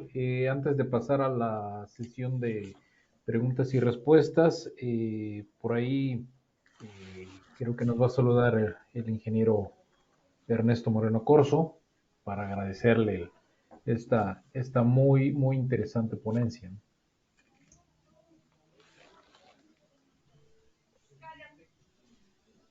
Ingeniero Corzo. ¿Qué tal? ¿Qué tal? Muy buenas noches a todos. Un gusto saludarle. ¿Qué tal, ingeniero Guillermo Ernesto Tocayo? Gracias por esta gran plática que nos dio hoy. Creo que nos está ayudando a muchos a abrir un poco más de lo que es la reforma energética. Bien nos dices, no es técnica, es política. Y la verdad que agradezco mucho tu tiempo por estar con nosotros, y te dejamos aquí con nuestros amigos. Gracias y un saludo a todos. Gracias por estar con nosotros. Gracias. Ingeniero, pues aquí hay una serie de preguntas, vamos a darle lectura a algunas. Continuando con la gráfica de las energías renovables, pregunta el ingeniero Jorge Ugalde, ¿qué porcentaje ya sería peligroso depender de las energías eólica y solar? No hay un porcentaje así específico, porque depende de la robustez de la red, ¿no? Hay momentos en donde se tiene que ver la congestión de la red, y a nivel sistema no les hace ahorita cosquillas, ¿eh? O sea, si estamos hablando de que desde el punto de vista regulatorio ya sabemos que no se puede tener menos de un 6% de capacidad de reserva a nivel sistémico, la penetración que tenemos ahorita de 5% no le hace ni cosquillas. El problema es más bien local, que para cada central eléctrica de solar o eólica, dependiendo sus características de cada sitio, va a requerir un sistema de amortiguamiento o de compensación. El proceso de interconexión, como les decía hace un rato, los estudios de impacto al sistema, el SENACE le va a determinar qué necesita, qué tamaño de banco de baterías, de qué tamaño de reactores o de compensación reactiva va a requerir, ¿no? Entonces, por ahí se hablaba de que por cada megawatt de energía renovable se necesita 1 megawatt de energía estable o síncrona en estado, por ejemplo, en termoeléctricas. No necesariamente es ese megawatt lo vas a sacar de las termoeléctricas, hay otras formas. En otros países ya se está solucionando el problema, en Europa, en Estados Unidos, armando con las mismas renovables, con las mismas centrales intermitentes, se están armando lo que le llaman centrales fantasma o nodos confiables o de estabilidad, de tal forma que atrás de un nodo o atrás de un cierto circuito de energía de redes inteligentes, se están autocompensando esas centrales, y cuando sale al nodo donde va a tomarse la demanda, ya tenemos una cierta estabilidad que no impacta al sistema, ¿no? Entonces, eso ya lo estábamos viendo con operadores del WEC, del Western Electric Council, o de Texas o de Alemania. Eso también ya el SENACE tiene conocimiento, pero pues hacen falta las inversiones en redes inteligentes, ¿no? El banco de batería, ahorita no hay central eléctrica solar, por ejemplo, que no entre ya con esos estudios y que les digan, si tú quieres entrar en operación, tienes que poner un banco de baterías de tal capacidad, ¿no? Entonces ahí son amortiguamiento que da de 10, 15, 20 minutos, pero que ayuda a la regulación del sistema. Conforme se tenga eso, el porcentaje de penetración puede ser mucho mayor. Hay estados, en Alemania ha habido momentos en que el 90% de la generación es renovable. En España ha habido momentos también que se tiene el 100% de generación es renovable, etcétera. Entonces no es por porcentaje, sino es caso por caso ir viendo qué requiere de compensación eléctrica cada central. Ok, gracias, ingeniero. Siguiente pregunta. Comenta el ingeniero Luis Alfonso Martínez. ¿Las hidroeléctricas son plantas confiables referente a sus años de operación y tecnología de fabricación, fechas de hasta 1940? Sí, todo equipo tiene su curva de mantenimiento, ¿no? Su curva de fiabilidad. Hay dependiendo, la entrada en operación a veces no tiene mucho que ver, porque si en sí la obra de toma, las tuberías son muy antiguas, seguramente el equipo electromecánico se ha ido renovando cada 10 años, cada 20 años, ¿no? Entonces, sí hay momento de crisis en donde dices en su tiempo de vida y en su curva de fiabilidad, que ya debe estar en manuales y en un régimen operativo de cada central, se tiene que determinar en qué tiempo se va a ir cambiando, ¿no? Ya hay centrales que sí tienen que tener su mantenimiento mayor o su rehabilitación, que es decir, cambiar toda la tobera, toda la turbina o el generador. Entonces, hay hidroeléctricas que llevan más de 100 años en operación y siguen al 100%, ¿no? Entonces, eso depende no tanto de su edad, sino de los programas de mantenimiento que se tengan. Esa es una debilidad que tenemos en nuestro sistema eléctrico nacional, que el problema del Estado, independientemente del gobierno que hemos tenido, ha ido retrasando y ha ido debilitando esos programas de mantenimiento y rehabilitación. Eso, para eso es el PRODECEN, para los programas de desarrollo, no solamente incluye nuevas centrales y nuevas líneas de transmisión, sino es rehabilitación de lo que se ya tiene. Ahora, las hidroeléctricas de gran embalse, es bien difícil volver a poner una, porque se puede inundar una región muy grande de donde se llega a hacer el embalse, inunda todo hacia atrás, y conforme van pasando los años, se va reduciendo la potencia disponible, no tanto por el equipo electromecánico, sino por el nivel de altura de agua que se va reduciendo. Entre más cieno y más residuos se estén almacenando, la columna de agua se va reduciendo. Entonces también es una cuestión, no quiero decir falsedad, pero sí una cuestión ahí manipulada de lo que se dice ahora de las hidroeléctricas, que es la solución y que la estamos desaprovechando. Yo creo que no, siempre se ha tenido al límite a lo más que se puede utilizar de las hidroeléctricas, pero pues se va reduciendo su capacidad y hay que invertirle en su rehabilitación. Y como insisto, el régimen operativo tiene usos primarios que se están violando. Las disposiciones administrativas o la ley de aguas creo que ya hasta se modificó para poder permitir una turbinación mayor a costa del bienestar o bueno, de los usos primarios, agricultura, consumo humano. Entonces, eso es muy peligroso, ¿no? Ok, ingeniero. Y una última pregunta por cuestiones aquí de tiempo.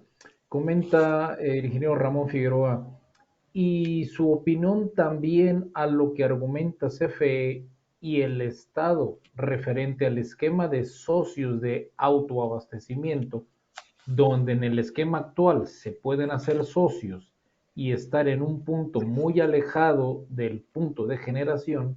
¿Qué opinión le merecería esto?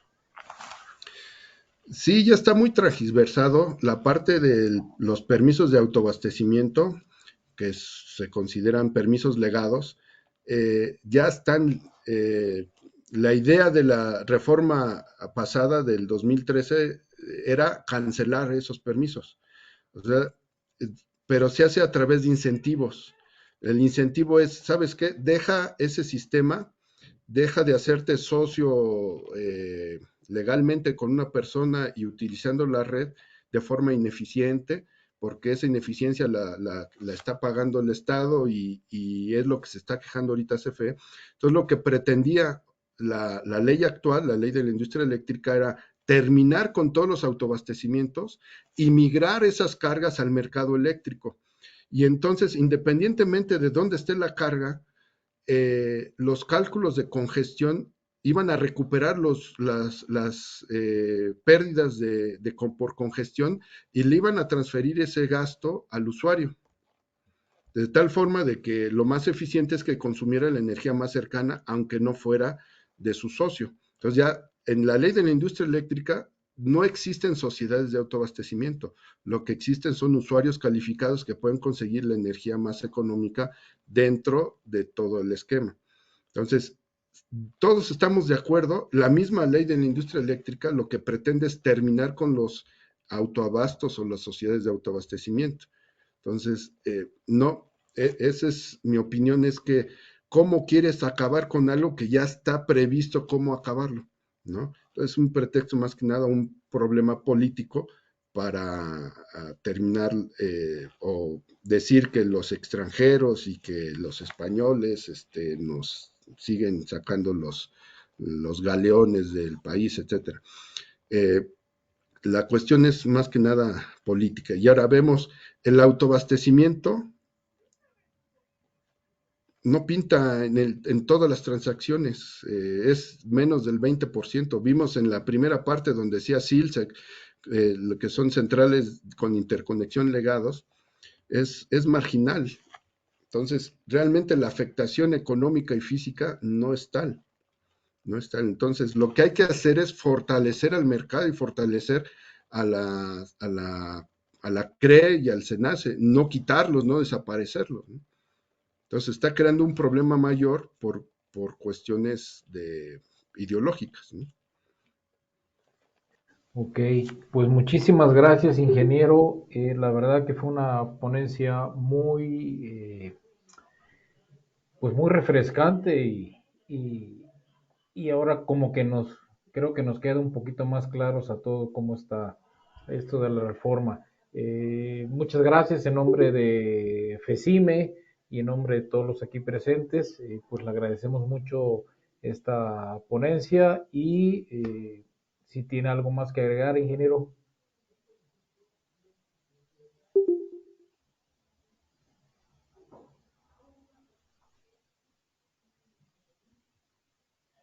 Pues bueno, por ahí creo que ya se nos perdió el ingeniero Guillermo. Pues bueno, muchísimas gracias a todos por asistir a esta ponencia. Nos vemos en la próxima.